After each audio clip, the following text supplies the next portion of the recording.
Boa noite, pessoal. Hoje nós temos o prazer de receber a Noris aqui para a gente ouvir as considerações que ela vai fazer sobre os capítulos 12, 13 e 14, né? Um assunto instigante. Quem já leu os capítulos sabe o tanto que o assunto é maravilhoso, ainda mais trazido por ela, né? Mas vamos iniciar um pouquinho mais cedo, justamente para dar um pouquinho mais de tempo para ela, porque ela sempre traz muitas novidades para a gente, né?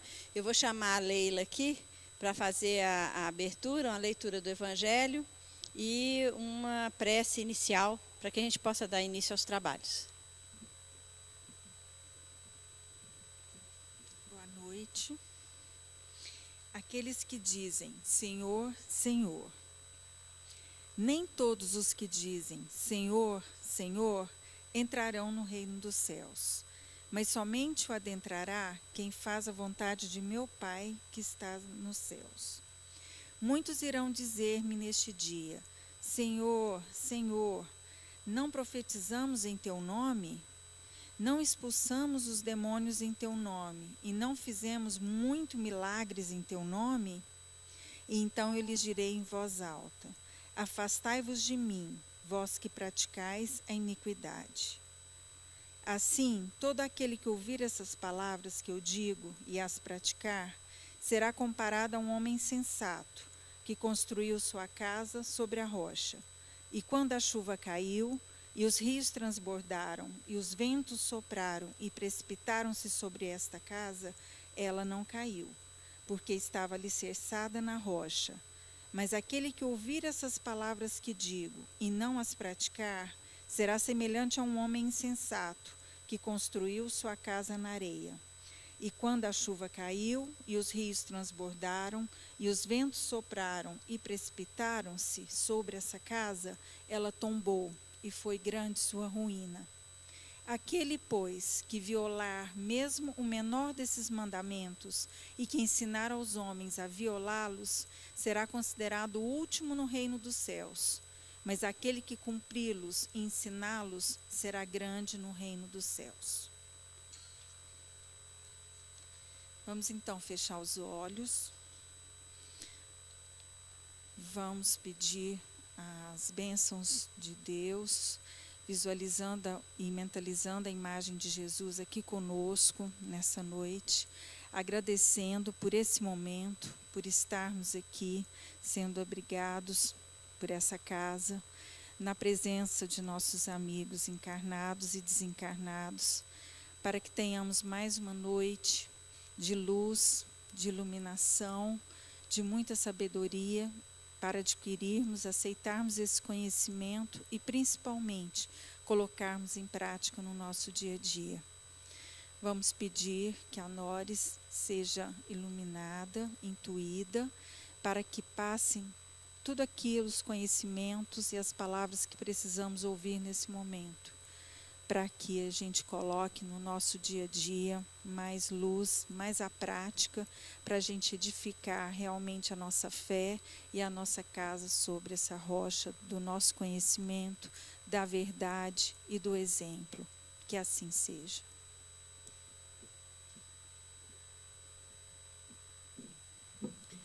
Muito bem, então nós vamos chamar a Noris, passar a palavra para ela fazer a apresentação dos capítulos 12, 13 e 14 do livro Mecanismos da Mediunidade. E eu esqueci no início dei boa noite a todos, mas esqueci de saudar os nossos seguidores do YouTube que estão nos assistindo. Então sejam bem-vindos também, que o aproveitamento seja o melhor para todos nós. Então, uma boa noite a todos. Está todo mundo ouvindo direitinho aí? Então, a gente, quando a pessoa faz assim a prece inicial e tudo, e quando a Leila fala para a gente receber a proteção da espiritualidade e tudo, eu sempre penso como é importante, gente, quando a gente vai falar sobre doutrina espírita, mais do que nunca, né, Cíntia? A gente precisa de muito amparo, porque eu considero uma responsabilidade muito grande da gente tomar a dianteira, como a Eliana falou na semana passada, né? Porque a gente na nossa profissão, a gente às vezes até fala em público, mas é diferente. As coisas que a gente faz profissionalmente são as coisas que a gente faz, né? As coisas que a gente sabe, que a gente vivenciou mesmo.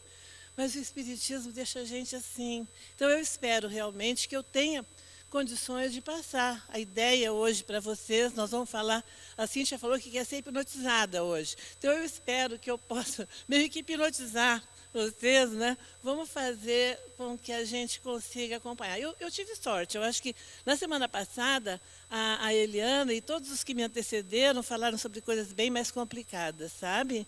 Então, eles todos trouxeram conceitos que nós vamos usar hoje, né? De uma maneira, né, colocando em prática isso aqui. Então, nesse capítulo que nós vamos ver hoje, nós vamos ver 3 capítulos, o 12, o 13 e o 14. O 12 é o reflexo condicionado.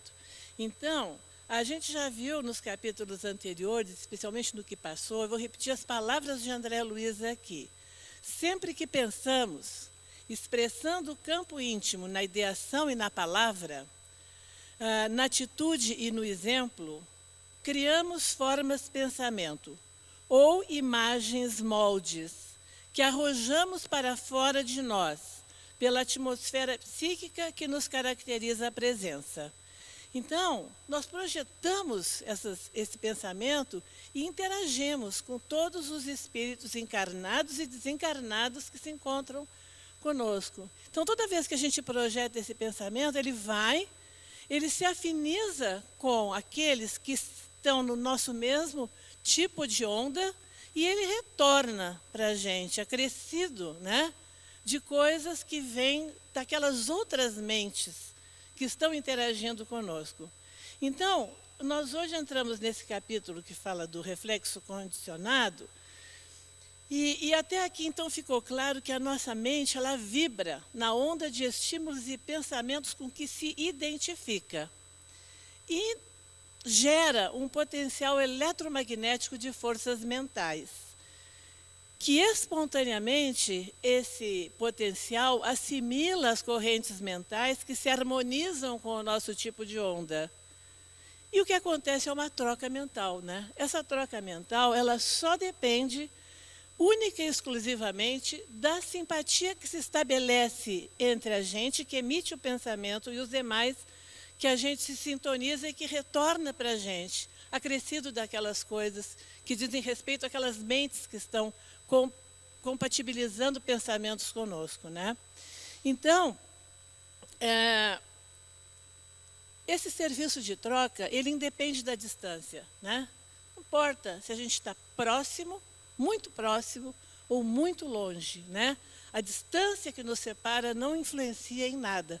Mas essa troca, ela se torna muito mais eficiente, e é isso, eu acho que André Luiz quis nos trazer nesses capítulos que eu vou apresentar no dia de hoje, é que ela se torna muito mais eficiente quando nós agimos de forma consciente, ou seja, quando nós deliberadamente buscamos atrair as companhias espirituais, tanto encarnadas como desencarnadas, que sentimos que são aquelas que poderão nos ajudar a concretizar determinado desejo que nós trazemos no nosso íntimo.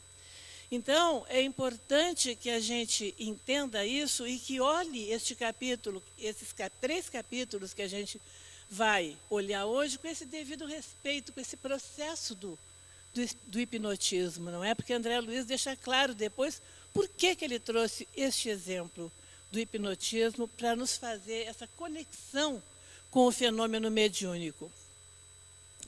Então, ele nos mostra inicialmente o que a ciência traz para nós sobre os tipos de reflexo. Existem 2 tipos de reflexo. Existem os reflexos congênitos ou incondicionados e existem os reflexos adquiridos ou condicionados. Esses congênitos ou incondicionados são os chamados reflexos protetores, alimentares, posturais e sexuais. Eles são detentores, esses reflexos, de vias nervosas próprias. E ele diz assim, como que auridos da espécie, porque parece que a espécie já carregava aquilo junto, porque ela automatizou, sim, ao longo do seu processo evolutivo, esses reflexos que se tornam congênitos e que são incondicionados. Eles são seguros e estáveis. E eles não necessitam do córtex. Então, o córtex cerebral, por que ele não necessita do córtex? Porque as ramificações nervosas que acionam esses reflexos congênitos, essas ramificações atuam diretamente sobre eles, sem nenhum tipo de interpretação, decisão ou comando do córtex cerebral. Nós não pensamos, não analisamos os sentidos e definimos, discernimos, é assim, tem que fazer isso. Respira, faz o primeiro passo, faz. É uma coisa que automaticamente nós fizemos. Então, esses reflexos congênitos independem do córtex, né? Já os reflexos adquiridos ou condicionados, eles são aqueles que surgem espontaneamente, são conquistados pelo indivíduo no curso da existência. Eu achei interessante, André Luiz, usar nesse momento a palavra existência, né? Porque, na verdade, a gente pensa, a vida é toda a vida, é a vida do espírito, né? É a vida que nós sabemos que somos espíritos imortais. Essa vida nossa tem muitas existências, né? Teremos infinitas oportunidades de voltar, né, à carne, né, numa nova existência. Essa existência, por exemplo, de mim, eu aqui como Nores, ela vai acabar. Mas o meu espírito vai continuar. Então, durante esta existência, ou durante o curso de uma existência, é que nós, então, adquirimos esses reflexos que eles não perduram, eles não são congênitos. Eles não são passados para a minha prole. São coisas que dependem, como nós vamos ver, de agentes indutores, que uma vez que esses agentes indutores desapareçam, nós não vamos ter aquelas mesmas reações. Então, os reflexos adquiridos ou condicionados, eles necessitam da intervenção do córtex. E eles se desenvolvem sobre os reflexos pré-existentes. Eles passam pelo córtex, nós tomamos, não é consciência daquilo, mas, na verdade, eles como que ali diz assim, são como construções emocionais, por vezes instáveis, sobre os alicerces das vias nervosas que pertencem aos reflexos congênitos ou absolutos. Quando a gente olhar a experiência de Pavlov com os cães, a gente vai ver isso. Que o reflexo congênito da salivação já está ali, mas que a maneira como a coisa se passa, como ele percebeu, estudou e desenvolveu depois a teoria dele, que se tornou verdadeira e aplicada nas ciências, não é? E por isso ele se tornou até bem conhecido, muito mais do que pelo Nobel de Medicina que ele ganhou, recebeu na época, que não foi por esse trabalho. Então, isso aí a gente vê que ele se estabelece sobre um reflexo, em geral, que já existia, não é um reflexo, como é que a gente chama? Congênito, né? Mas ele não, digamos assim, ele passa, assim, pelo córtex cerebral. E o córtex, eu achei bom parar um pouquinho, e aí eu peço a Leila, né, porque eu me lembro muito, sabe, Leila, da tua apresentação no nosso livro Evolução em Dois Mundos, quando a Leila falou, né, sobre o cérebro, e foi muito bacana, e eu guardei algumas coisas e achei fantástico. Então, eu trouxe isso aqui só para a gente relembrar um pouquinho daquelas coisas bonitas que a Leila falou lá, porque o córtex é considerado uma das partes mais importantes do nosso sistema nervoso central. Ele, afinal, é aí que irão chegar os impulsos produzidos pelas vias da sensibilidade, onde elas são interpretadas. É no córtex que a gente vai interpretar. E é ainda no córtex que saem os impulsos nervosos que iniciam e comandam os movimentos voluntários, né? É o centro de entendimento e da razão, responsável pela memória, pela percepção e pela linguagem. E o córtex é essa membrana que envolve o encéfalo, né, Leila? E ela tem a espessura, se eu não estou esquecida, é de 2 a 4 milímetros. Isso eu lembro de você falando. E ali tem essas dobras justamente porque é no córtex que estão todos esses sensores que vão receber essa informação, nas vias nervosas, interpretar e mandar o comando, não é, para a região do corpo onde aquele comando se faz presente, né? Por exemplo, na visão, eu lembro de um médico que fez uma palestra sobre a visão para nós uma vez na AME, e ele mostrou que a visão funcionava como uma câmera fotográfica, um motoboy e o Fujioka. Eu achei engraçado quando ele usou o Fujioka, né? Então, ele nos mostrou o seguinte, que quando você olha, né, a câmera está aqui, no globo ocular, digamos, no olho, né? A foto, eu vou dizer de maneira bem chula como eu entendi, gente. A foto, a gente bate ali. Essa foto é levada pelo motoboy, pelo nervo óptico, até o Fujioka, que fica aqui. Vocês vejam que ali atrás, olha ali, ó, ali é que está a parte visual. Aqui está a frente, né? Aqui atrás é que está onde vai ser processado aquele filme. Então, ali é processado o filme, a foto é revelada e é mandada de volta por esse motoboy lá para o fotógrafo, né, que bateu a foto lá na frente. Então, ele falava, quando algo está errado aí, pode ser o fotógrafo, o filme que não está bom, a máquina que está com defeito, né? Pode ser o motoboy que naquela hora não estava trabalhando, né, que simplesmente parou para almoçar. Ou pode ser, inclusive, o Fujioka que está fechado naquele dia, porque é feriado, então não revelou a foto.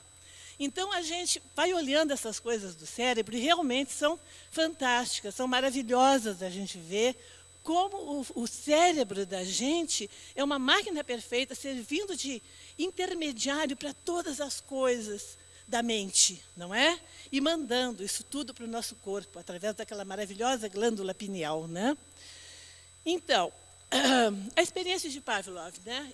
Mas por quê? Vamos dizer assim, por quê que André Luiz trouxe essa história do Pavlov? Porque ele queria explicar de maneira mais clara, não é? Essas diferenças entre esses reflexos, né? E Ivan Pavlov foi um cientista, viveu aí de 1849 a 1936. Ele foi premiado com o Nobel de Medicina ou Fisiologia em 1904. E realmente ele foi laureado com o Prêmio Nobel pelas descobertas dele nessa pesquisa que ele fez sobre o processo digestivo dos animais. Mas o que entrou para a história realmente, o que trouxe Pavlov assim como conhecido mesmo, foi um campo que surgiu para ele de maneira assim, por acaso. Ele observou com aquela mente dele investigativa que algo estava acontecendo e ele foi buscar. E isso é que realmente trouxe a ele o que ele, então, apresentou, que foi o papel do condicionamento na psicologia do comportamento, né? Que foi o reflexo condicionado. Vamos ver como é que Pavlov fez. Eu botei essa foto aí, porque a minha cachorrinha é igual a esse cachorrinho aí. É isso aí, sabe? Aí eu não resisti e botei essa cachorrinha, eu acho que é uma cachorrinha, com essa sineta, que vocês vão ver o porquê, né? Então, a salivação, todo mundo sabe que é o primeiro evento do processo digestivo. E ela é acionada no momento em que nós colocamos o alimento na boca. Você coloca o alimento na boca, nós salivamos, especialmente se for muito gostoso, e o nosso processo digestivo começa ali.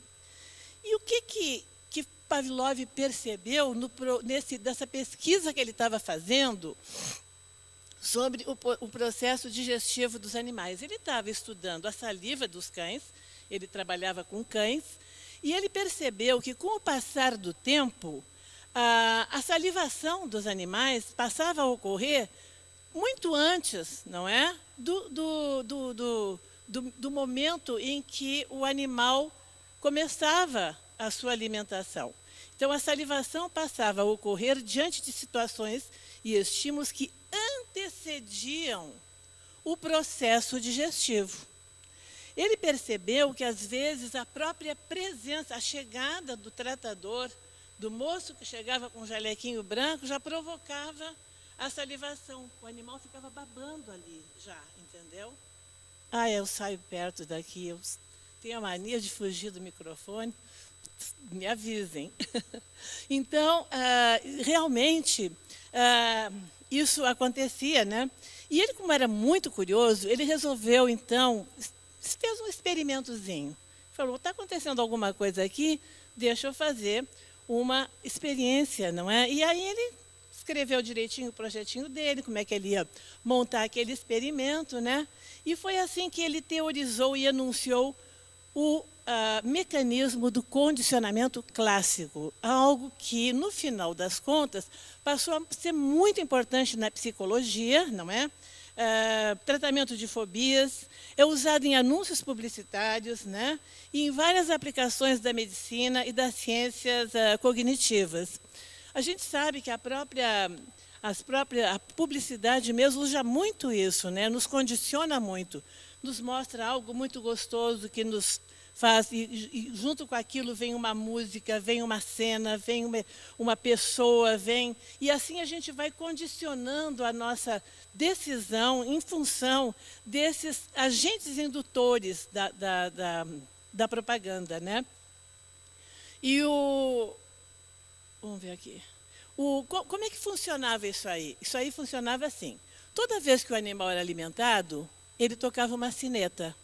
Com o tempo, os cães começaram a associar a sinetinha à comida. E chegava a babar só de ouvir o sino, mesmo que o prato ainda estivesse vazio. Então, o que foi que ele percebeu? Ele percebeu primeiro aqui que o cachorrinho ele olhava para a comida e já começava a salivar. Ele pensou, está diferente, como é que ele está babando agora? Ele nem botou a comida na boca, né? Aí ele começou, então, quando ele montou o experimento, ele teve um momento em que ele só tocava o sino. Para o cachorrinho, não tinha absolutamente nada de diferente. Mas aí ele passou a fazer isso no momento em que ele apresentava a comida, né? Até que, num determinado ponto, ele só tocava a sinetinha e o cachorro já salivava. Então, com isso, ele pôde anunciar, né? Ele teorizou e anunciou esse tipo do comportamento ali, ó. André Luiz escreve assim: o estímulo provocou um reflexo condicionado, como que em regime de enxertia sobre o reflexo congênito desencadeado pelo alimento introduzido na boca. Então, como eu falei antes, já existia o reflexo congênito. Mas esse outro foi como que um enxerto sobre esse. Isso acontecia. Aí eu lembrei também, gente, de uma cadela que a gente teve. Nós sempre tivemos cachorros na minha casa. E a gente teve uma que foi muito interessante. Ela, todos os dias, quando a gente chegava do trabalho, ela se acostumou que a gente chegava, fazia uma coisa ou outra por ali. Aí a gente botava um tênis e saía com ela para passear. Botava a coleira e saía. Com o tempo, nós percebemos, isso eu acho que o Pavlov iria perceber isso também, nós percebemos o seguinte: a gente chegava, ela ficava muito feliz, muito contente de nos ver, ficava ali à volta e tal, mas em seguida, quando a gente ia colocar o tênis, ela entrava num transe e ela saía correndo e ia lá no fundo da casa, onde ela tinha a coleira, e ela pegava essa coleira com a boca e levava lá dentro da casa, onde a gente estava botando o tênis no pé. E ficava assim, naquela ansiedade. Aí a gente colocava a coleira nela. No momento que a gente colocava a coleira, ela pegava a ponta do como é que chama? Da guia, né? E levava para o portão. E ficava lá com aquela coleira, já aqui, e a ponta da guia, como quem diz, vamos, está na hora, entendeu? Se a gente não colocasse o tênis, ela não ia buscar a coleira. Isso é o reflexo condicionado. Assim como Pavlov viu os animais salivando antes do momento da alimentação, eu vi a nossa cachorra, que chamava Cleo, né? A Cleo fazia isso com relação à hora de passear com ela. Então, isso foi muito usado e é muito usado atualmente. E Pavlov ficou bem conhecido na área da psicologia por causa disso. Ai, vou tomar um.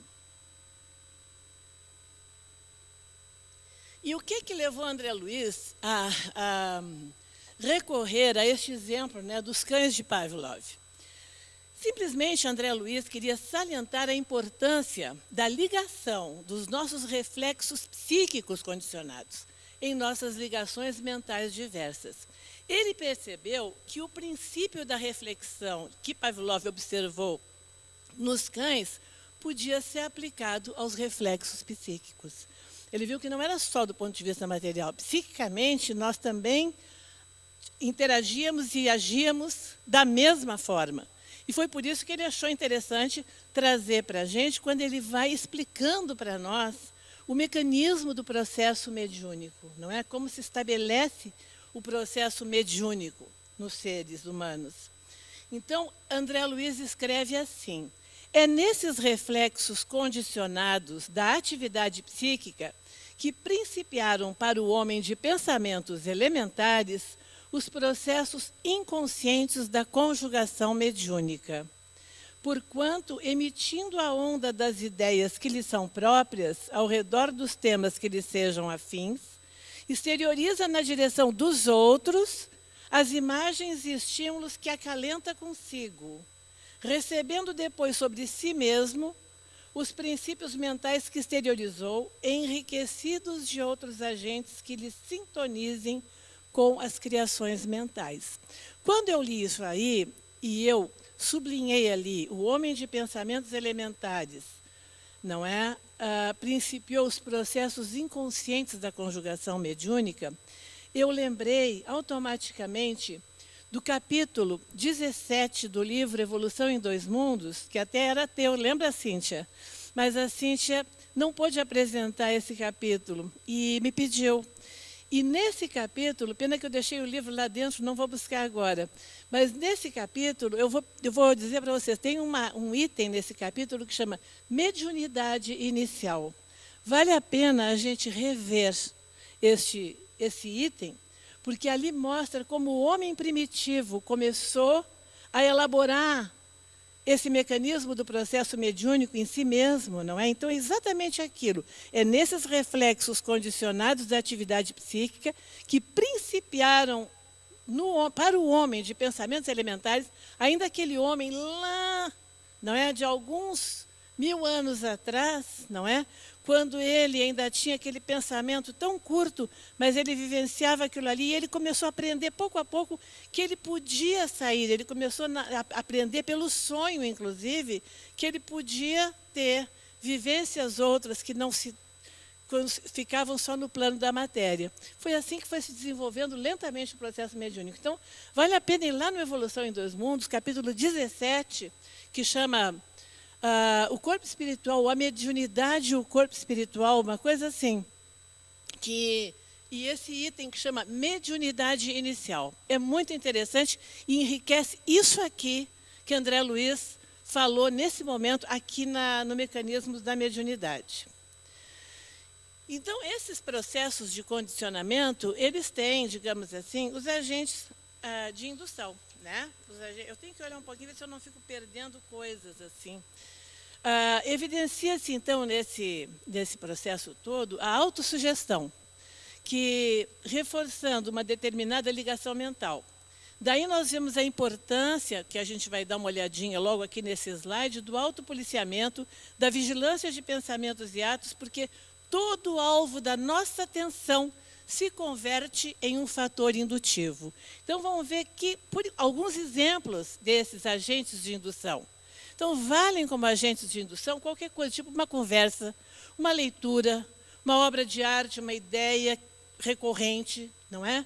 Um espetáculo artístico, uma visita, um conselho, uma opinião. A gente botar o tênis naquele momento para a minha cachorra, não é? A sinetinha que tocava lá para os cães de Pavlov. Só que no caso nosso, de seres humanos pensantes, não é?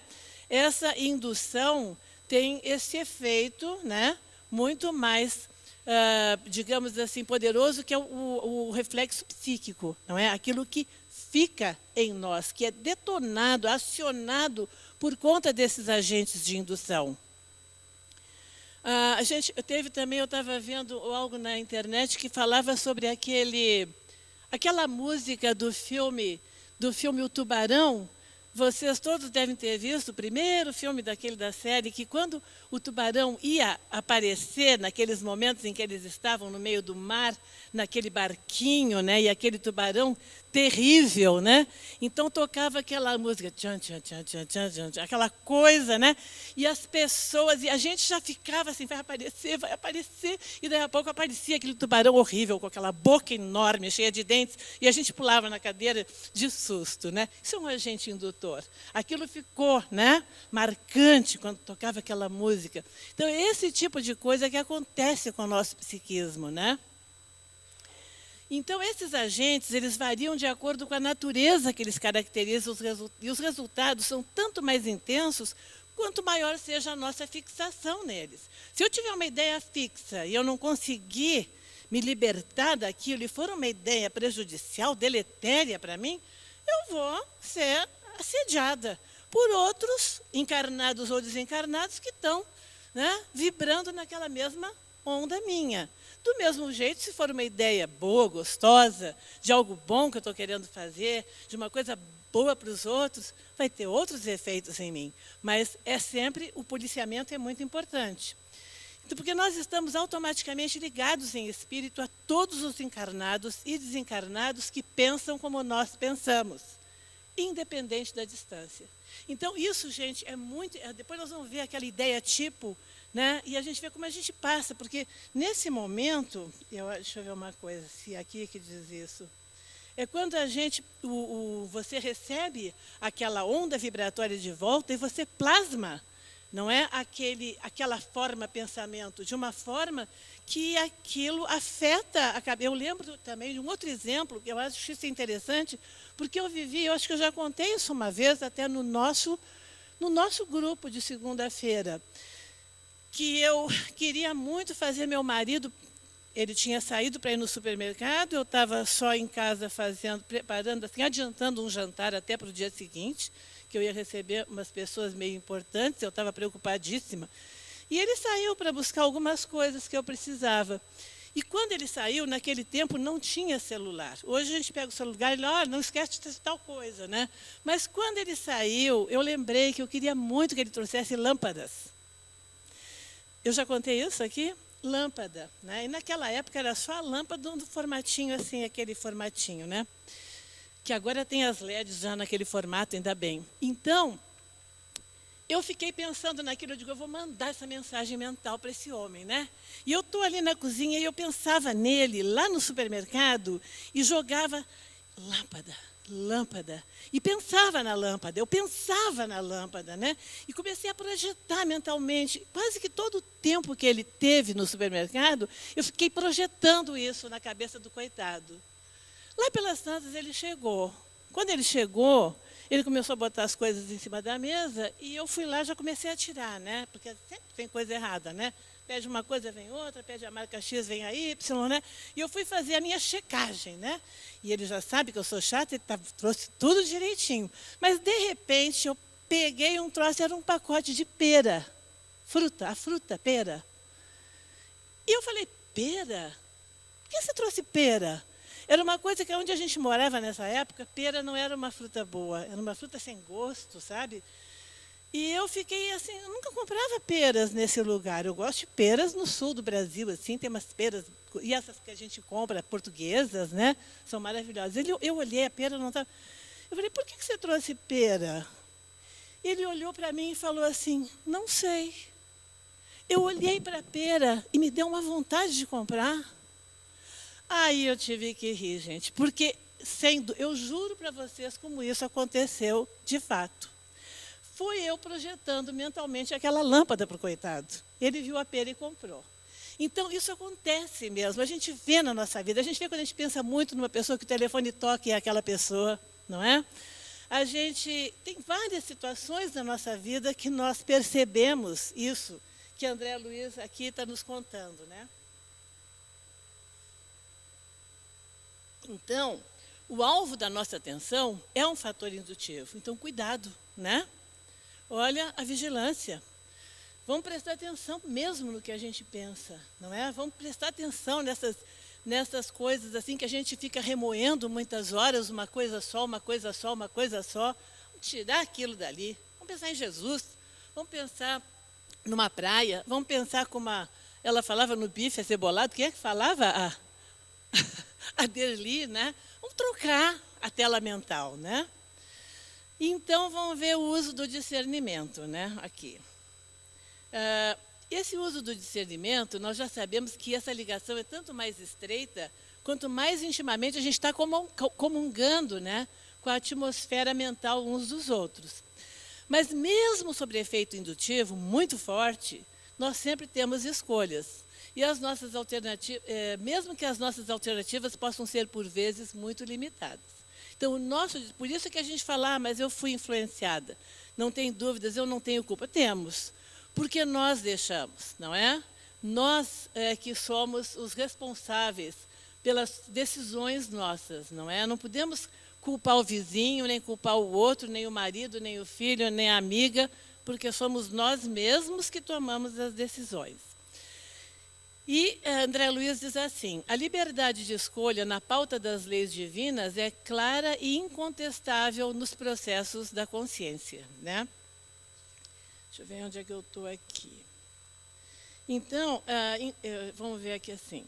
Ainda mesmo em regime de prisão absoluta, do ponto de vista físico, isso também ele escreve, o homem no pensamento é livre para eleger o bem ou o mal para as rotas do espírito. Então, quando ele fala do discernimento, tem uma coisa muito bonita que ele fala também, que ele diz, que eu não coloquei aqui, que é assim: o discernimento é o leme que a razão precisa manter, e que a razão precisa para manter no rumo certo, uma vez que tanto a vida física como a espiritual estão imersas em um turbulento oceano de correntes mentais. Com isso, ele deixa claro que não podemos responsabilizar os outros, porque, na verdade, o discernimento é o nosso leme. Porque nós, sem dúvida nenhuma, estamos mergulhados num oceano de ideias, de pensamentos de todas as pessoas que estão à nossa volta, não é? Então, no final, ele diz assim, ele conclui esse capítulo 12 dizendo que é imprescindível que saibamos procurar a companhia de espíritos nobres, capazes de auxiliar a nossa sustentação no bem, para que o bem, como aplicação das leis de Deus, nos eleve à vida superior. Esse é o recadinho que ele nos dá nesse capítulo 12. E aí a gente passa para o capítulo 13, que trata do fenômeno hipnótico indiscriminado. Primeiro, tá? Nesse capítulo 13, a gente vê que a gente já examinou o reflexo condicionado psíquico, né? A gente já viu que o nosso pensamento é capaz de produzir uma força de atuação, de intercâmbio com as outras mentes que nos rodeiam, né? Então, o autor espiritual aqui, André Luiz, ele resolveu tecer comentários iniciais sobre o que ele chama de hipnotismo vulgar. Para isso, como é que ele faz isso? Ele se reporta, primeiramente, a uma sessão de hipnotismo realizada num espetáculo público, né? De espetáculo público. Então, vamos ver, primeiramente, os conceitos de hipnose, tá? Só para dar uma amaciada aqui, um aquecimentozinho eu acho que esse aí é o Mesmer, né? Não sei o que acho. Hipnose, isso quem disse foi Abraham Mason. Hipnose é um estado temporário de atenção modificada que se caracteriza por uma sugestionabilidade aumentada. Um outro conceito que eu coloquei aqui é da Sociedade Brasileira de Hipnose, que diz, eu gostei muito dessa, achei muito completa. A hipnose abrange qualquer procedimento que venha a causar, por meio de sugestões, mudanças no estado físico e mental, podendo produzir alterações na percepção, nas sensações, no comportamento, nos sentimentos, nos pensamentos e na memória. E um terceiro conceito desse Antônio Carlos de Moraes Passos, onde ele diz que hipnose é um estreitamento da consciência. Na verdade, é um momento de alteração da consciência, quando a pessoa entra num transe hipnótico, geralmente provocado artificialmente, que se parece com o sono, porém dele se distingue fisiologicamente. Porque o sono normal, o sono fisiológico, é o sono que nós temos naturalmente todas as noites quando vamos dormir. O sono provocado é o sono, então, hipnótico, é o transe hipnótico, né? E o que ele, quando ele ele apresenta como exemplo esse espetáculo público, ele começa o seu ato no que André Luiz, esse hipnotizador, começa o seu ato no que André Luiz classifica como uma operação em circuito fechado. Ele, como aqui, dentro dessa sala, ele estabelece um ambiente em que ele se coloca como foco das atenções de todos aqueles que estão aqui. Aquelas pessoas não conseguem mais pensar lá fora, elas entram muito facilmente pela própria habilidade do hipnotizador, pelo magnetismo que ele emite, entra nesse processo que André Luiz chama de circuito fechado. Então, ele mostra aqui o fenômeno hipnótico em sua feição mais simples. O que ele faz primeiro? O operador, o hipnotizador, ele solicita silêncio. Em seguida, ele, para observar melhor as pessoas que estão na plateia, ele pede que todas as pessoas fixem um determinado objeto. Então, a gente lembra sempre daquele pêndulo, né? Ou alguma outra coisa que ele chama a nossa atenção para olhar aquilo, não é? Ele ali já mais ou menos vai percebendo quem são os elementos naquela plateia mais aptos ao processo hipnótico. E ele proíbe qualquer perturbação e qualquer gracejo. Com isso, ele estabelece o que ele chama de circuito fechado. Aí, em seguida, antes de passar para o em seguida, eu só fiz esse slide mostrando a indução do hipnotizador, naquele processo de ação e reação, onde o pensamento vai e volta, não é? Captando e levando, né, tanto a corrente mental dos assistentes, como recebendo dos assistentes também, e mandando para eles as suas sugestões. E ele, então, afeta mais diretamente ou diretamente aqueles que têm predisposição para executar as suas ordens. Não há necessidade de proximidade. Ali está todo mundo ali naquele ambiente, nós estamos todos numa sala. Mas isso pode acontecer também através do rádio, das gravações e da televisão, ou de qualquer outro meio. Aí eu lembro de novo, por isso que eu achei interessante esse negócio, que eu passei algumas situações, assim, algumas experiências na vida que foram interessantes. E eu vou ter que contar mais essa para vocês. Há muitos anos, eu acho que vocês devem lembrar daquele magnetizador que chamava Uri Geller.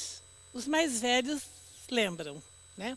Uri Geller fez muita fama na época, ele entortava colheres, ele, enfim, fazia um monte de coisa. Fez um baita sucesso lá e saiu muita reportagem, é fake, não é fake, é isso, é aquilo. O fato é que ele tinha uma capacidade muito interessante de magnetizar as pessoas. E a gente estava naquela época morando em Goiânia, fazia muito pouco, eu estava com a minha filha, tinha uns 5 anos, e a gente estava assistindo televisão à noite, eu, ela, o meu outro menino de uns 3 e a minha empregada. E a gente, assistindo essa televisão, ia ter um show do Uri Geller. E ele se apresentou num dos canais da época, eu acho que teve a Tupi ou qualquer coisa assim, porque naquele tempo só podia ser assim, faz mais de 40 anos isso. A gente ali assistindo, e ele fez toda a encenação dele, e aí ele pediu assim, vocês que estão em casa, por favor, né? E aí já minha filha ficou com os olhinhos acesos. Quem tiver um relógio que não funcione mesmo há muito tempo, um relógio que parou, por favor, tragam para a sala. E aí eu tinha um relógio Europa, daqueles antiguinhos que fechava e abria, a gente levava na mala e tal, e tal. E eu tinha esse relógio parado há séculos, já tinha tentado de tudo, não jogava fora, porque era um presente de uma pessoa muito querida. E eu me apeguei naquele reloginho. E eu trouxe o relógio para a sala. E ele pediu, se tiver crianças no ambiente, a criança é que deve segurar, porque a criança tem um poder maior de acreditar naquilo, né? E a minha filha correu e falou, eu quero. E pegou o revólver, que horror, meu Deus, o relógio. Pegou o relógio e ficou muito assim, né, compenetrada naquilo. E ele começou a fazer o show, lá onde ele estava, fazendo, agora todo mundo vai pensar junto comigo. Vai focar nesse relógio e vai pensar que esse relógio vai funcionar. E vocês vão dizer junto comigo a palavra funciona. Funciona. E assim ele começou a fazer. E nós todos na sala, começamos a fazer o funciona. E a minha filha ficou agarradinha naquilo e falando, funciona, funciona. Quando ele mandou parar, ele falou, agora vocês vão olhar esse relógio. Que a gente abriu a caixinha do relógio, o relógio estava tic-tac, tic-tac, tic-tac. Era um relógio de corda ainda, relógio de corda na época. Claro que o relógio parou, né? O relógio não ficou funcionando para sempre. Ele deve ter funcionado talvez algum tempinho ali, eu não me lembro mais quanto, porque foi uma coisa. Então, gente, isso tudo que eu estou falando aqui, eu juro para vocês que foi exatamente o que aconteceu. O que foi aquilo? Magnetismo. Não tem dúvidas. Que foi a força magnética, o poder magnético do conjunto de pensamentos naquela hora, e com certeza outros relógios devem ter também funcionado. É uma máquina, é uma maquininha. Então, esse impulso eletromagnético fez naquele momento com que aquela máquina funcionasse por alguns minutos. Depois ele parou novamente. Então, a gente sabe hoje, mais do que nunca, que o pensamento é uma força verdadeira e real. Por isso, a gente tem que vigiar muito e cuidar muito dos nossos pensamentos, porque é uma força viva, né? Então, cada indivíduo, os graus de passividade, aí no processo de hipnotismo, né? Cada indivíduo produz as suas próprias oscilações mentais, demonstrando, por sua vez, um determinado grau de passividade. É lógico, uns mais, outros menos. Alguns entrarão em estados de hipnose vulgar. Outros entrarão em estados de letargia. E outros ainda poderão atingir estados mais profundos, como a catalepsia e o sonambulismo.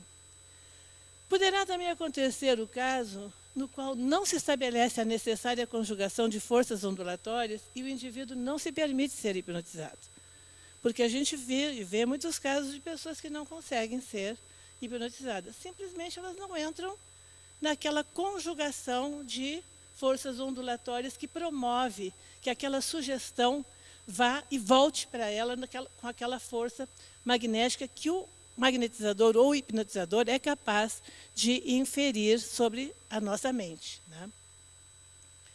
Então, na hipnose vulgar e na letargia, as pessoas liberam uma certa classe de aglutininas mentais, que facilitam o sono comum e que obscurecem os núcleos cerebrais de controle do espírito, tornando-se receptivas à vontade do hipnotizador.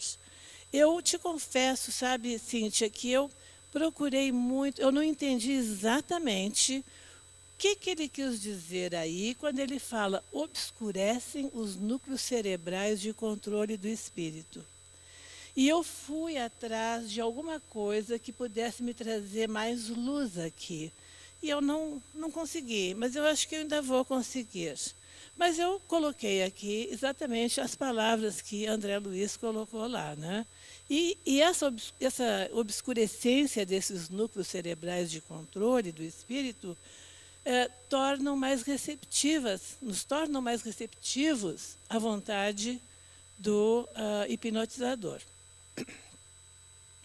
Já nos casos de catalepsia e de sonambulismo, esse intercâmbio de ondas mentais determinam o desprendimento do perispírito, que se mantém sob domínio direto do magnetizador, atendendo-lhe às ordens.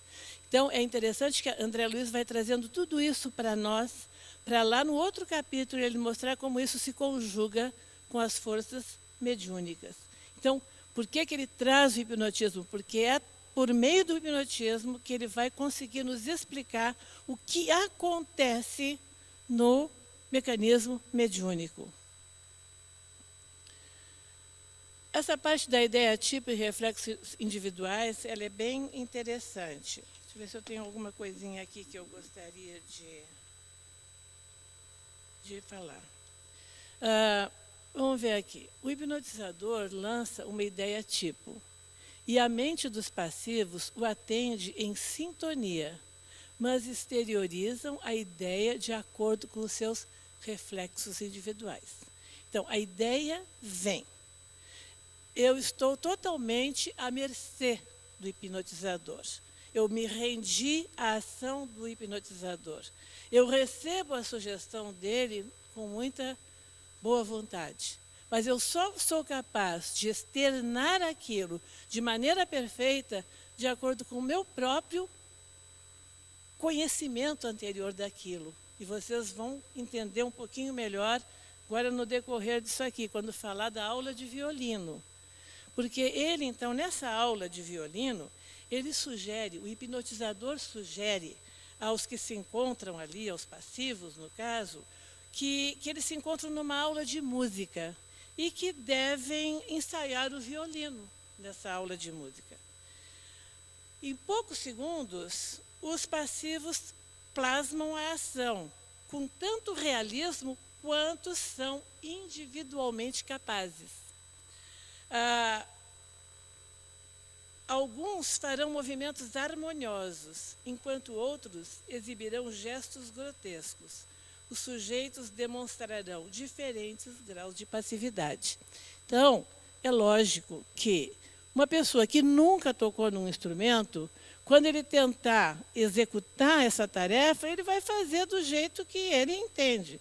Um outro que já tem ou já teve esse conhecimento, vai executar essa tarefa hipnótica com muito mais perfeição. Não é verdade? Então, na aula então, de violino, acontece exatamente isso. Os mais familiarizados com a prática conjugarão movimentos harmoniosos, de acordo com um concertista, ao passo que os que não possuem essa habilidade certamente exibirão gestos grotescos. Então, aí é que ele faz essa relação da ideia emitida pelo hipnotizador e pela nossa capacidade de executar aquela tarefa, de acordo com as nossas características pessoais, né? Mas aí ele deixa claro que da hipnose semiconsciente, digamos, da hipnose vulgar, até o grau de sonambulismo profundo, evidenciam-se numerosas situações diferentes. Então, muitas coisas vão acontecer aí nesse universo, não é? Onde acontece o fenômeno hipnótico. Vamos ver aqui. A hipnose e a telementação. Então, em estágios mais profundos de ocorrência hipnótica, André Luiz nos conta que pode acontecer o desprendimento parcial da personalidade. Aí ele fala de novo, com deslocamento dos centros sensoriais.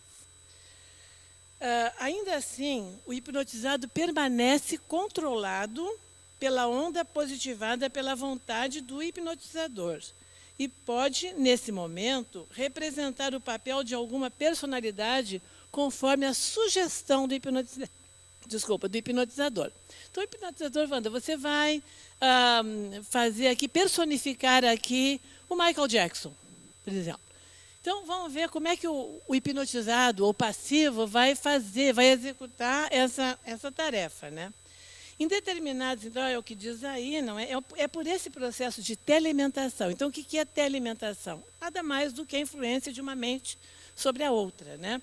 Então, é através desse papel, desse processo, que ele pode representar o papel de alguma personalidade sugerida pelo magnetizador. Mas, uma vez que se estabeleça uma sugestão profunda do hipnotizador sobre o sujeito, ou passivo, aquele pode traçar uma incumbência simples, de pouca importância, para ser executada após, nesse caso aqui, da sugestão.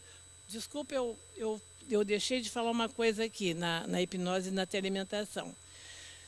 No caso de o hipnotizador sugerir a personificação de uma personalidade ou de um indivíduo que o hipnotizado não conhece, ele não é capaz de realizar essa tarefa com muita facilidade. Isso até pode acontecer depois de um profundo exercício entre hipnotizador e passivo, de maneira que eles possam estabelecer uma comunhão de pensamentos mais profundos, mais amplos, não é? Que eles possam até chegar num ponto disso acontecer. Mas é quase que impossível, porque a pessoa não detém em si as capacidades imaginativas. Eu não posso imitar uma pessoa que eu nunca vi, que eu não conheço, que eu não sei como age. Então, aí também está o grau de passividade, não é? E também a nossa capacidade de realizar a ideia tipo de acordo com a nossa realidade íntima, não é? De acordo com o nosso conhecimento, com a nossa capacidade de personalidade mesmo. Agora, a sugestão e afinidade é outra coisa. Uma vez que se estabeleça a sugestão profunda desse hipnotizador sobre o hipnotizado, o hipnotizador, né, pode traçar uma incumbência simples de pouca importância para ser executada depois do despertamento provocado. Por exemplo, ele pode simplesmente dizer, amanhã de manhã, ou quando você chegar em casa, às 3 horas da tarde, 4 horas da tarde, você vai levar um copo d'água para a pessoa X, ou para a pessoa que estiver do seu lado, ou para o seu colega de trabalho, para o seu chefe. Uma tarefa muito simples, uma tarefa que não exija nenhum tipo de comprometimento por parte do hipnotizado, né? Ele já está acordado, ele já está no estado de vigília, mas ele conseguiu, aí explica aqui, tal tarefa, pelo seu caráter elementar, é absorvida pela onda mental do passivo e incorpora-se automaticamente ao seu centro de atenção, para que a vontade lhe dê curso no momento preciso. É como se simplesmente eu tivesse dito, olha, amanhã você tem que aparecer no meu consultório às 5 horas da tarde. Nós temos uma consulta. Eu vou agendar aquilo. Eu sei que no outro dia, às 5 horas da tarde, eu preciso estar em tal lugar. A mesma coisa acontece aqui. Eu sei que no dia seguinte, às 3 horas da tarde, eu tenho que levar um copo d'água na sala do meu chefe.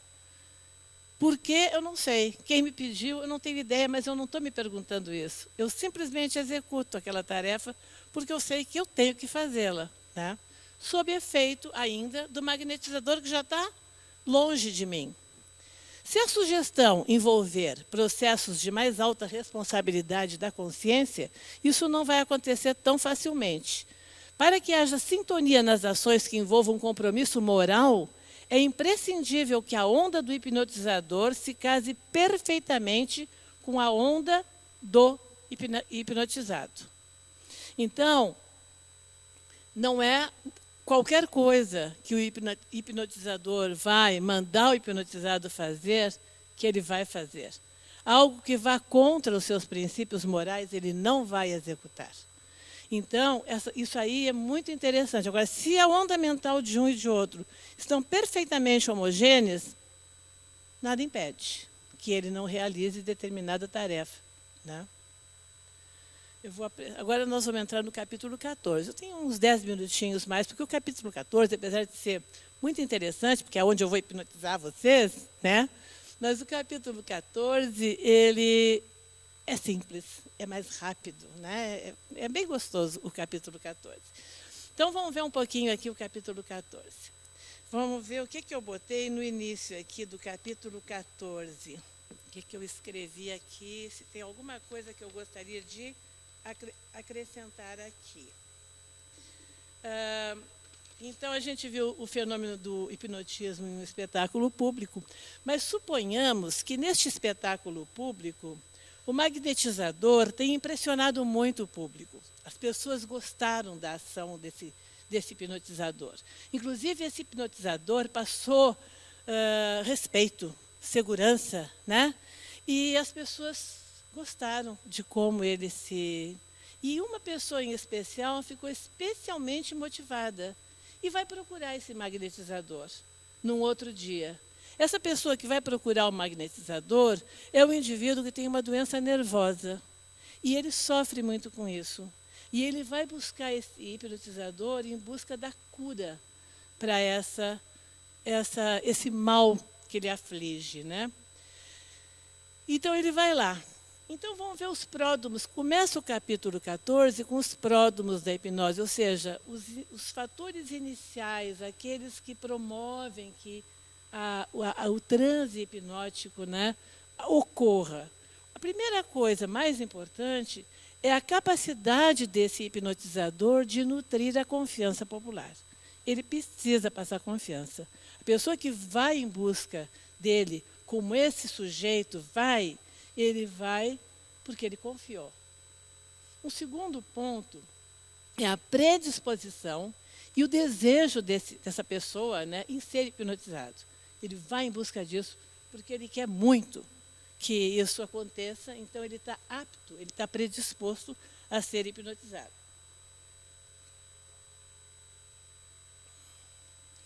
Aí ele é bem acolhido, porque o hipnotizador recebe ele muito bem, com muita atenção, carinhosamente, com todo respeito. Então ele chega meio temeroso, mas ele é acolhido por aquele magnetizador. E o magnetizador lhe aperta a mão. E nesse aperto de mão, ele inocula nessa pessoa uma forte corrente revitalizadora. Ele aproveita aquele momento para já começar a transmitir para essa pessoa isso, né? Em seguida, o consulente se rende satisfeito aos apelos silenciosos de relaxamento da tensão em que se encontra, porque o magnetizador consegue pressentir rapidamente que ele se encontra, esse consulente, nervoso, agitado, e ele busca justamente fazer isso, fazer com que ele se acalme, com que ele se asserene, com que ele confie, né? Nesse estado de total submissão, o consulente presta breves informes sobre o mal que o atinge. E o hipnotizador o convida a sentar-se e repousar numa confortável poltrona. Dá até vontade da gente estar lá nesse hipnotizador, né? Porque tem horas que bem que a gente precisa de uma hipnose, né? Para a gente relaxar um pouquinho as tensões nossas, não é? Do nosso dia a dia. Então, ele traz, André Luiz aí, ele descreve o processo de Liébaud. Eu acho que é assim que lê o nome desse moço, Liébaud, né? O processo desse moço é assim. Ele primeiro toca com a mão esquerda, muito levemente, sobre a cabeça do paciente. E ele mantém a mão direita, ele mantém os 2 dedos da mão direita a uns 20 ou 30 centímetros dos olhos do paciente, mais ou menos como está ali aquela moça olhando um pouco para cima. Ela tem que erguer um pouco os olhos, né? E ele coloca os 2 dedos e chama a atenção do paciente para a mão direita dele. O paciente é compelido a levantar os olhos e fixar os dedos do hipnotizador. Com esse gesto, o hipnotizador está projetando seu próprio fluxo energético sobre a epífise do hipnotizado, ou seja, sobre a pineal. E aí eu recomendo a vocês, tem uma leitura no final ali da nossa apresentação, que é o livro Missionários da Luz, o capítulo 2, que chama A Epífise. Tem muita coisa sobre a pineal, né? Muita coisa para a gente ler, muita palestra bacana para a gente ouvir daquele Sérgio Felipe. Eu acho que a Cíntia trouxe um dia, não foi, Cíntia? Do Sérgio Felipe. Tem muita coisa interessante. Mas este capítulo 2 do livro Missionários da Luz, gente, é muito bacana. Muito, muito, muito, muito bom mesmo. Muito esclarecedor sobre o papel da glândula pineal na mediunidade. Então, é isso que ele está fazendo nesse momento, o hipnotizador. Ele está projetando o seu fluxo energético sobre a pineal do hipnotizado. O paciente libera aglutininas mentais e se rende à vontade do hipnotizador, que lhe diz: durma tranquilo, tudo está bem. Você acordará livre de todo o mal. Acalme-se e espere. Não sofrerá qualquer incômodo. E o cara simplesmente relaxa e se entrega totalmente à vontade e às sugestões do hipnotizador. Como é que acontece o mecanismo ali da hipnoterapia? Enquanto dorme, porque nesse momento que o hipnotizador faz isso, ele sai da sala. Ele não precisa ficar mais ali. Porque quem vai trabalhar a partir daquele momento é o próprio consulente, é o paciente. O hipnotizador não está curando ninguém, ele está apenas servindo de estímulo, de sugestão. Ele é você mesmo, com a sua onda mental, que vai projetar o efeito curativo no seu próprio veículo fisiopsicossomático. Então, enquanto dorme, a própria onda mental do paciente, em movimento renovador, atua sobre as células do veículo fisiopsicossomático como fator de recuperação. Ali aparece a pineal ali, tá vendo? Eu botei isso aqui, é a glândula pineal lá dentro da nossa cabeça. Após 15 minutos, o hipnotizador o fará voltar à vigília. E o enfermo acorda sentindo-se muito melhor, porque ele passou 15 minutos de calma, de paz, emitindo ondas mentais curativas para ele mesmo, né? Naturalmente, ele fica muito agradecido ao benfeitor, o qual, contudo, agiu apenas como indutor de estímulo, pois a ação restaurativa dos tecidos celulares foi promovida pelo próprio consulente. Então, aí é que ele fala, André Luiz, sobre os objetos e reflexos específicos. Ele fala sobre os talismãs, os conhecidos talismãs de magia, e de pessoas que acreditam piamente que determinados objetos, não é, têm um poder mágico sobre as pessoas. Então, aí aparece o gato preto, a ferradura, o trevo de 4 folhas, né? Enfim, aqui uma pessoa cruzando os dedos, que a gente quer, né? Fazer, às vezes, jurar e torcer o dedinho aqui atrás, né? Então, essas coisas todas, André Luiz chama a atenção aqui, nesse capítulo, e ele diz assim, que no segundo dia do tratamento, o paciente já se entrega com muito mais facilidade à vontade do hipnotizador.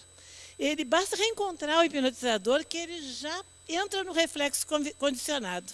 Ele já ficou condicionado, devidamente condicionado no dia anterior. E ele começa a automatizar a produção de ondas mentais impregnadas de saúde e de bem-estar. Olha o efeito que aquela sugestão magnética é capaz de fazer em nós, né? E é nesse regime de condicionamento, esse regime prossegue o tratamento de cura da moléstia nervosa, até que a contemplação de um simples objeto, presenteado pelo magnetizador, com o fim de ajudá-lo, será suficiente para que ele se entregue à hipnose de recuperação por sua própria conta. Não vão fazer isso em casa, viu, meninos? Pode ser perigoso, mas é uma verdade, né? Isso explica o suposto poder curativo dos chamados talismãs de magia, que pode ser interpretado como reflexo condicionado específico. Por isso que esse capítulo se chama reflexo condicionado específico. Não é aquele que acontece antes lá no evento público, não é específico ali, é uma coisa generalizada, né? Mas aqui é específico. Isso explica o suposto, né, o que ocorre sem a presença do magnetizador. Aí ele entra, finalmente, no que ele chama de circuito magnético e circuito mediúnico. Aí ele vai mostrar para a gente a importância e o efeito, digamos, do nosso mentor, aquele que vai nos conduzir num processo mediúnico, né? Então, ele fala que se o paciente, após a cura, sempre se referindo ao que acontece no hipnotismo, se o paciente, após a cura, segue submisso ao hipnotizador, mantendo um intercâmbio seguro, dentro de algum tempo se estabelecerá entre eles um circuito mediúnico perfeito, não é? Da mente de um sendo influenciada e fazendo a sua troca com a mente do outro, né? O que acontece entre o espírito comunicante, ou os espíritos, e nós aqui como médiuns na Terra, né? Verificam-se aí os mais avançados processos de teleimentação, ou seja, de ação mental daquele espírito sobre nós. Inclusive, o desdobramento controlado, pelo qual o passivo apenas verá e ouvirá de acordo com a orientação particular a que se sujeita. Quando ele fala isso aqui, ele não está mais já falando do magnetizador, ele já está falando do mentor, ele já está falando daquele que nos conduz, ele já está falando, no caso, eu imagino assim, que aquele processo de Eurípides Barçanufo, por exemplo, quando ele entrava nesse processo de saída do corpo físico, né, e ia, inclusive, ele ia como é que se diz, materializado, fazer uma tarefa, realizar uma tarefa, e voltava, não é? Ele estava realmente seguindo a indução e seguindo a sugestão e seguindo as orientações daquele espírito que estava ajudando ele naquele processo curativo ou de atendimento a um paciente que precisava dele, né, à distância. É o estado de permuta magnética aperfeiçoada, em que o passivo, na hipnose ou na vigília, transmite com facilidade as determinações do mentor, dentro das suas possibilidades de expressão. Então, ainda aí tem as possibilidades íntimas de cada um, não é? Não é tudo que é possível, não é tudo que é feito, porque vai depender da passividade, da capacidade intelectual, de vivências, de conhecimentos, de ações individualmente, né? E, por último, eu acredito que é o último item que tem aí, é a automagnetização, ou seja, a capacidade de auto-hipnose, né?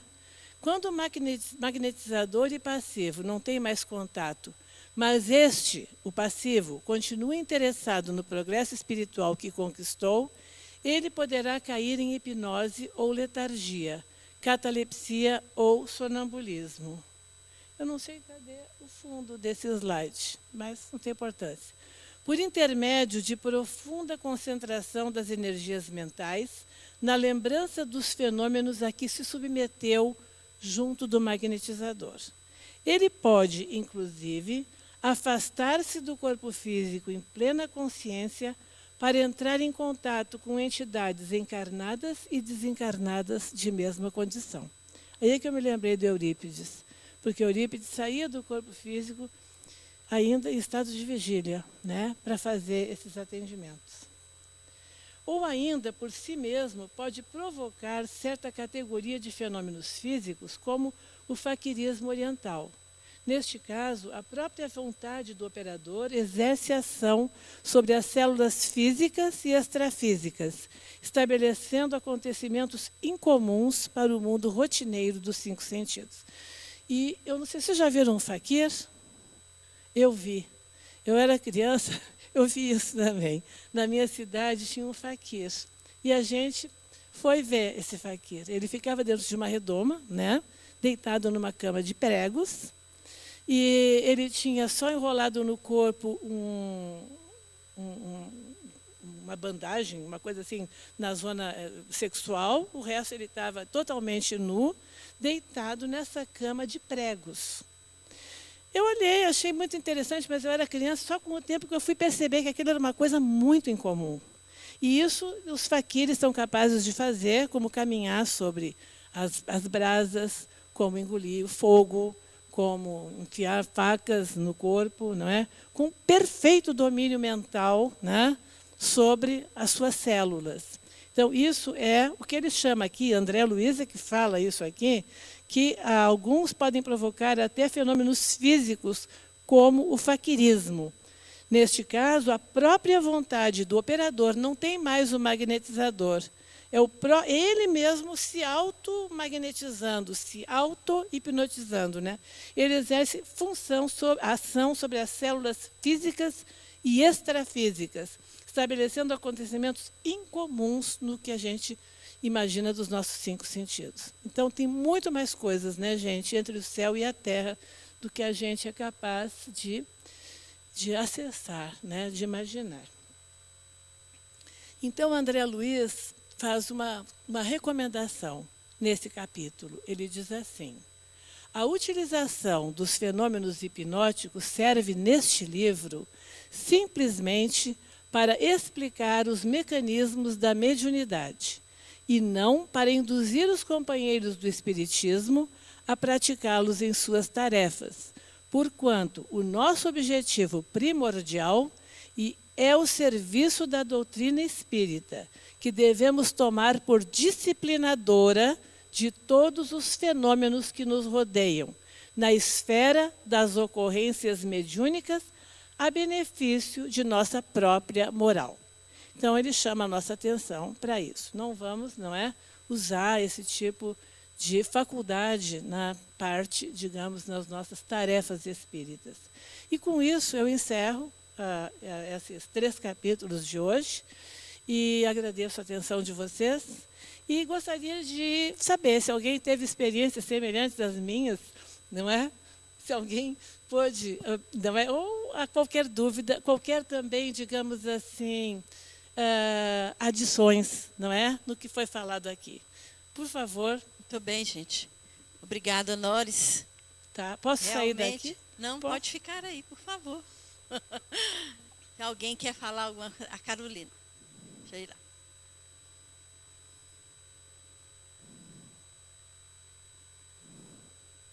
Vocês vão dizer se estão escutando, tá? Por causa do alcance do microfone. Boa noite. Muita coisa, né? Eu acho que é uma temática, assim, por mais que ele fale que a gente não vai utilizar, mas quando a gente tem consciência, eu associei, principalmente aquela frase, me marcou muito que você falou, obscurecem os núcleos cerebrais da escolha do espírito.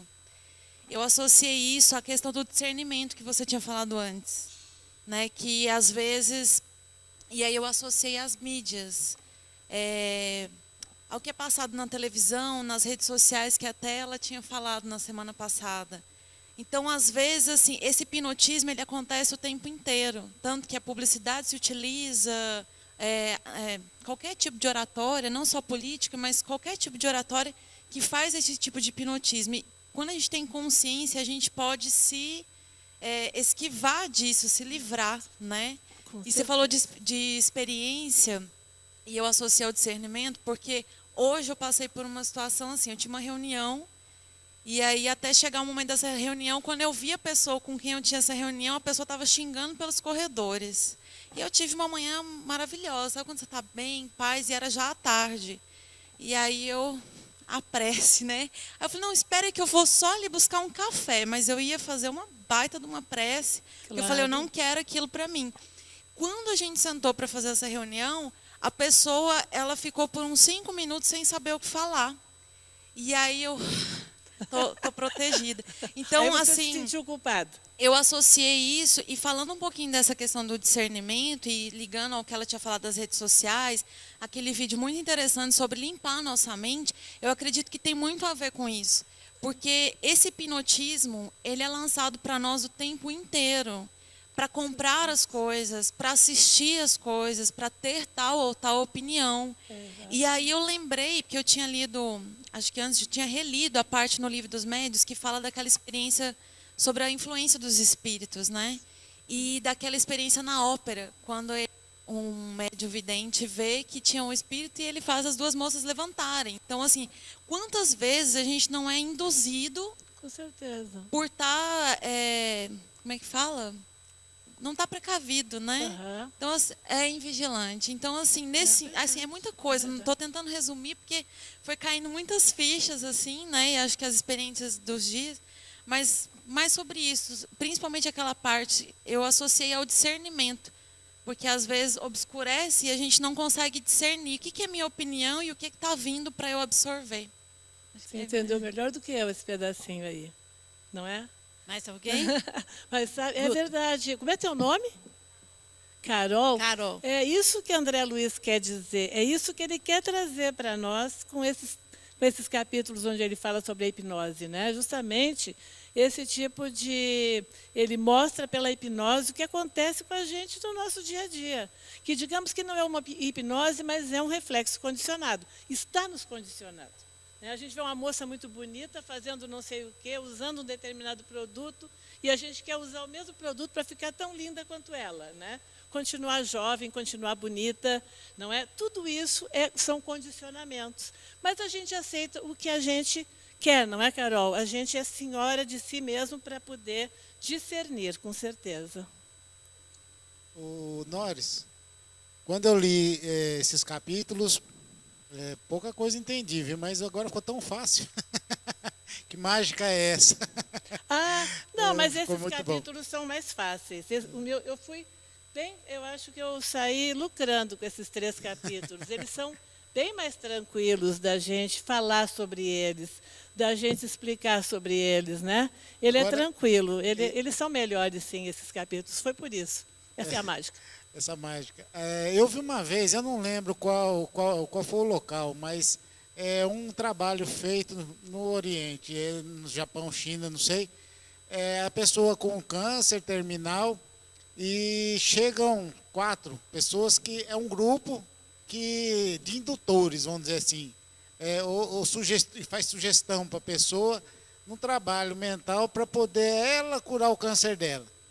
Então eles fazem ali, eu não sei se é uma hipnose, se é só esse trabalho sugestivo, como é que funciona, mas eu vi esse vídeo, inclusive, com os efeitos do tumor regredindo com o tempo, não sei quanto tempo que foi esse trabalho.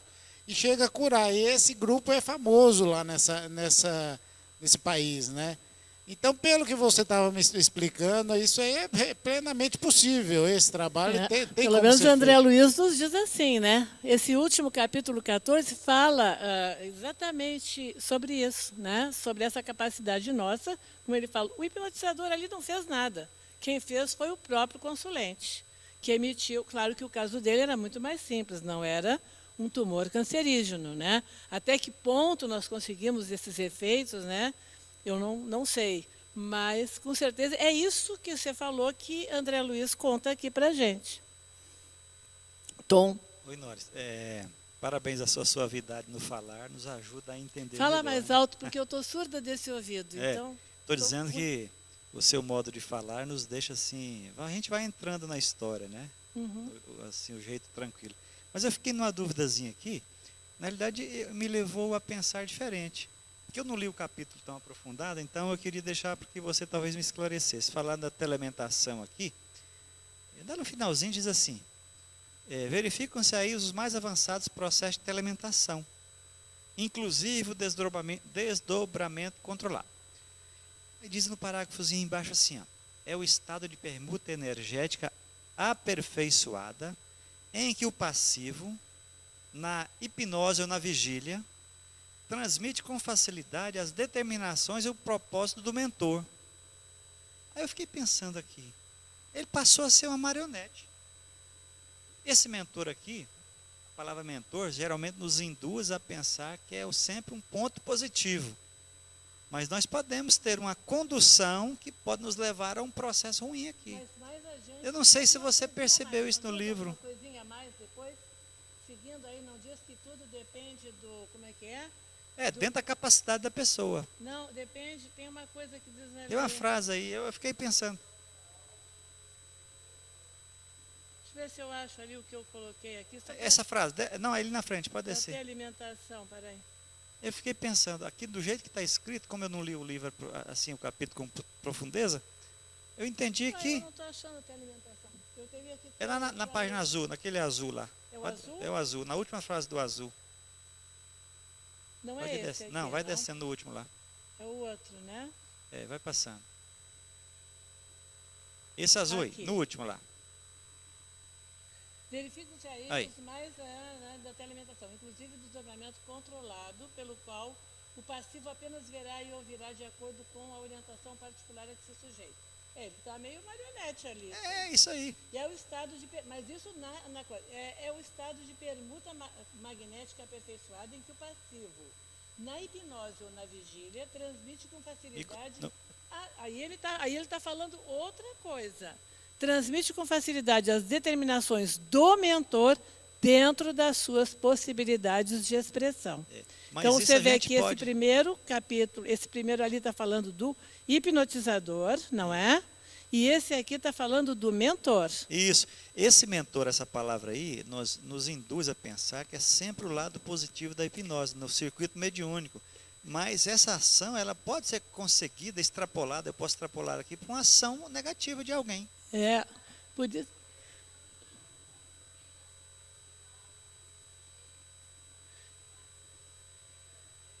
Essa orientação particular que esse passivo se sujeita são justamente os princípios morais, éticos, aperfeiçoados do grupo mediúnico. Num grupo mediúnico, existem vários tipos de médium. Os médios de psicofonia, os médios videntes, os médios de desdobramento com certeza, os mentores do grupo fazem, por indução, esse desdobramento. Eles retiram levam às zonas onde há necessidade de recolhimento de espíritos, tá? Então ele está justamente, vamos botar entre aspas, como marionete, porque ele está sendo levado por aqueles mentores para fazer exatamente aquele trabalho que é necessário ser feito.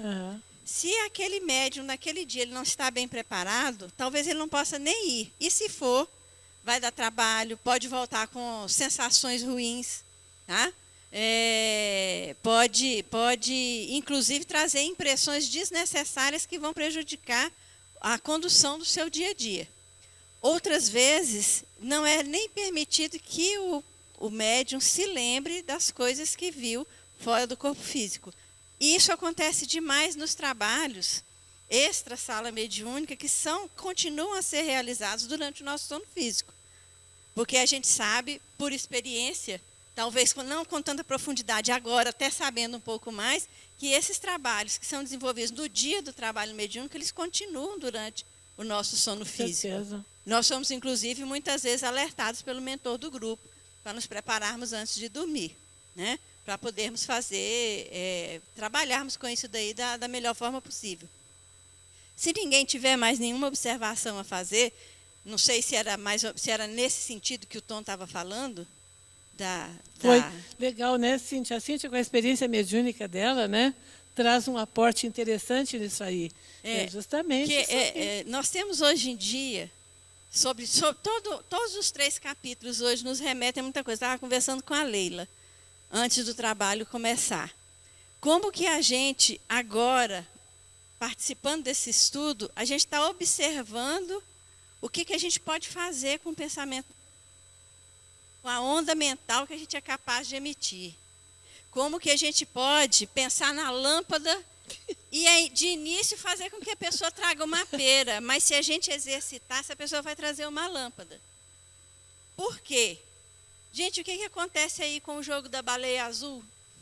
Com esse último aí, é Moro, né, se não me engano, que eles estão alertando para que a gente tenha cuidado com as crianças.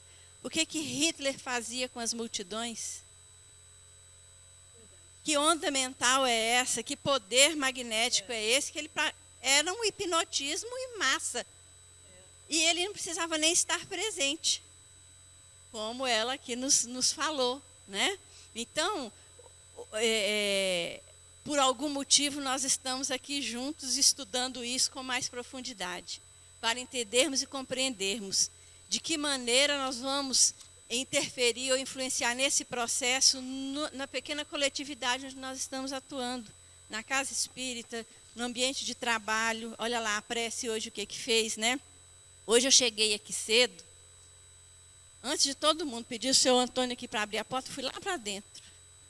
E fiz, eu rezei, mas eu lembrei, sabe, eu estou falando isso aqui por causa da sua sugestão. Eu fiz uma prece, pedi muito a Deus que hoje tudo corresse da melhor maneira possível, que mesmo com as dificuldades que a gente está tendo aí de instalação de sistemas, que tudo acontecesse de uma forma que a gente pudesse iniciar o nosso trabalho, ser transmitido pelo YouTube, que as pessoas pudessem participar. E graças a Deus isso aconteceu. Mas o que a gente está fazendo com isso daí? E cada um de nós vai fazer em particular. É estar se lembrando sempre desses princípios aqui, que parece uma coisa que está muito fora do nosso alcance, do nosso entendimento, mas faz parte do nosso dia a dia, como aqueles reflexos congênitos. Isso já faz parte da nossa natureza. Nós temos que fazer aquela enxertia que André Luiz nos falou, do nosso discernimento, para que não seja tudo só instintivo e automático. Certeza. Para que seja uma coisa consciente e responsável do nosso papel no mundo em que nós vivemos. Nós não precisamos ter missões grandiosas. Nós precisamos, sim, ter responsabilidade na pequena parcela de participação da nossa capacidade intelectiva nisso daí, e cognitiva também, né? Eu acho que essa vamos dizer assim, essa o que nós estamos somando a nossa experiência dessa vida nesse momento é exatamente isso, para que nós possamos usar no mundo que está se transformando, que nós somos responsáveis pelas pessoas que estão convivendo conosco, adolescentes, crianças, adultos. A nossa postura diante de determinadas situações vai interferir profundamente nos processos convivência, né? Nos processos reflexivos que a gente tem que manter no nosso dia a dia. O tempo inteiro a gente está interferindo e sendo interferido, né? Se pudermos dizer assim, pelas ondas mentais das outras pessoas. Eu acho que estudar esse livro nesse momento, muito mais do que desafiar um conhecimento, né, que talvez a gente nem tenha, mas é entender esses processos como eles acontecem. E a quem mais foi dado, mais será pedido. Né? Podemos encerrar, mas alguém quer fazer alguma colocação? Nores, você faz a prece de encerramento para nós, por favor. Então, tá Semana bem. que vem nós temos o Guto apresentando os capítulos 15 e 16, não é isso, Guto? Aguardamos todos. Então, vamos aproveitar esses minutinhos finais para mentalizar, nesse momento, a figura de Jesus, abrindo seus braços de luz sobre nós, nos envolvendo nessa vibração vigorosa, amorosa e boa, trazendo do alto aquilo que de melhor Ele é capaz de trazer, distribuindo a nós, nos trazendo a cura, o consolo, o conforto, a pacificação. Que possamos, Senhor Jesus, seguirmos a nossa jornada, buscando sempre a paz, buscando a conciliação, buscando o amor e o entendimento. Nós pedimos e agradecemos muito a presença dele no meio de nós, como agradecemos a presença de todos esses benfeitores queridos, todos esses espíritos bondosos, como também todos aqueles que vieram estudar conosco, todos aqueles que, como nós, ainda precisam de tanto conhecimento. Nós agradecemos e pedimos que a tua luz, Mestre bondoso, nos acompanhe de retorno aos nossos lares e que nesse momento envolva todos aqueles que se encontram lá, nossos familiares, que precisam tanto, Senhor Jesus, como nós precisamos do teu amparo e do teu discernimento, do teu amor. Sê conosco, Mestre querido, hoje e sempre, que assim seja. Só lembrando, quem não colocou a sua presença aqui, por favor. Tá?